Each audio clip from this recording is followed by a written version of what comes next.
Hello guys, আমি Ishika. Welcome back to my new video. আজ আমি চলে গিয়েছিলাম ময়নাগুড়ি কসমো বাজারে পয়লা বৈশাখের বাজার করতে। আসলে আমাদের মতো ফ্যামিলিতে একবারে গিয়ে সবার জন্য কেনা পসিবল হয় না, তাই আমি আগে থেকেই টুকিটাকি আজকে হয়তো মার জন্য, কালকে বুনুর জন্য বা পরশু বাবার জন্য, সবার জন্য আগে থেকেই সব কিছু টুকিটাকি কিনে রাখি। তাই আজকে আমি আর বুনু একটু ফাঁকা পেয়েছিলাম জন্য বুনুকে নিয়ে চলে গিয়েছিলাম ময়নাগুড়ি কসমো বাজারে। কিন্তু গিয়ে দেখি এত ভিড়, কি আর বলি। তো আমার একটা বন্ধুর সাথে দেখা হয়ে গেল। ওকে আমি আগে পড়াতাম, এখন পড়াই না। আসলে ওরা এখন থাকে না এখানে, ওরা লাটাগুড়িতে শিফট হয়ে গিয়েছে।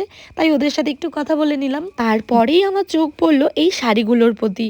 কি সুন্দর সুন্দর শাড়িগুলো সব সেলে দেওয়া হচ্ছিল।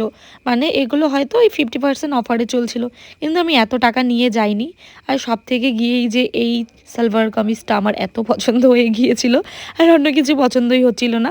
যাই হোক, যেটা নিতে এসেছি সেগুলোই একটু টুকিটাকি দেখে নিচ্ছিলাম, কোনটা ভালো না ভালো, কোনটা কি লাগছে। আর আমার না কটনের জিনিস এত ভালো লাগে, মানে যেগুলো পরে আমি মজা পাবো ওটাকে একদম পরতে পরতে একদম যতদিন না শেষ হচ্ছে আমি ওটাকে আর ছাড়ি না।